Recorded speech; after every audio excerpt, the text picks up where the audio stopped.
রান্নাটা দেখো। এখানে তেলটা গরম হয়ে গেছে।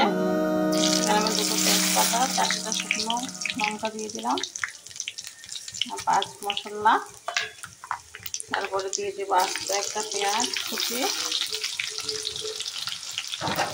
রসুন কুচি। হ্যাঁ মা আসতেছি। এগুলো একটু ভালোভাবে নেড়ে নিব।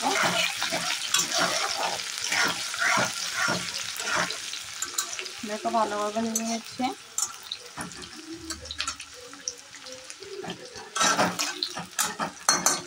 মোটামুটি একটু কালার চেঞ্জ হয়ে আসছে।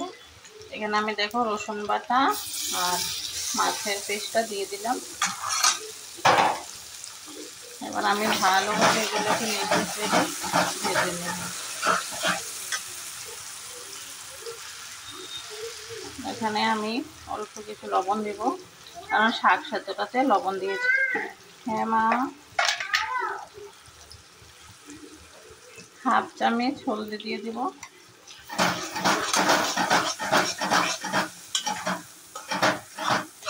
এগুলো কিছুক্ষণের জন্য ছেড়ে দেব ভাজা হওয়ার জন্য। দেখো মশলাটা ভাজা হয়ে গেছে, মোটামুটি তেল ছেড়ে দিয়েছে। এবার আমি এখানে সিদ্ধ করে ছেড়ে রেখেছিলাম যে কচুর শাকটা এখানে দিয়ে দিলাম। দেখো কচুর শাকটা দিয়ে দিলাম। এবার ভালোভাবে নেড়ে চেড়ে কচুর শাকটা আমি মশলাটার সাথে মিক্স করে নেব।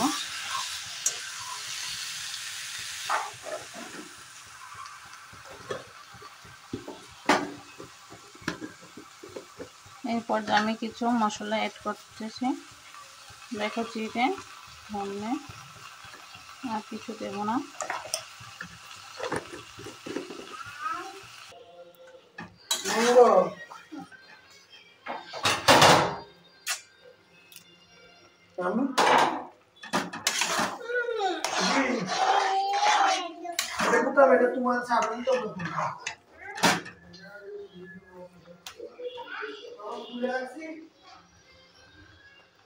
কচু শাকটাতে একটু গরম মশলা অ্যাড করে দিলাম।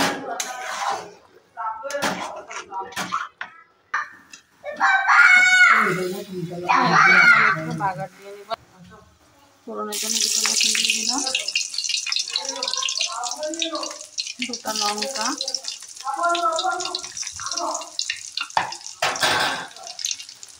এবার দিয়ে দেবো সিদ্ধ করে রাখা লুচিগুলোকে তেলে ভালোভাবে ভেজে নেব লবণ দিয়ে।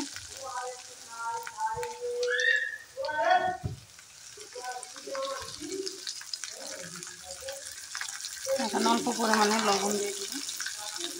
ভালোভাবে এগুলিকে আবার ভেজে নেব। ভাজা হয়ে গেলে দিয়ে দেবো শাকটা।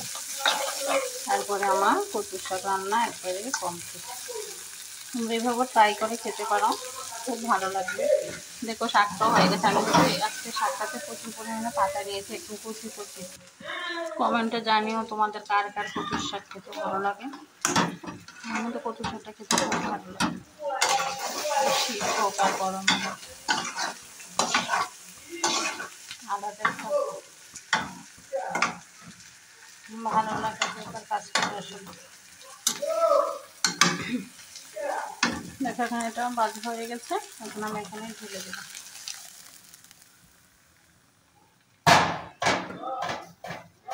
দিয়ে দিলাম সবগুলো। এবার একটু নেড়ে চেড়ে ভালোভাবে মিশিয়ে নেব।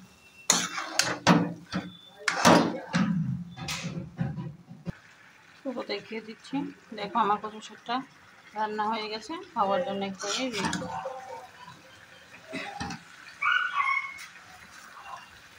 দেখো পানিটাও শুকিয়ে আসছে, কালারটাও পুরো চেঞ্জ হয়ে তেলটাও ছেড়ে দিয়েছে।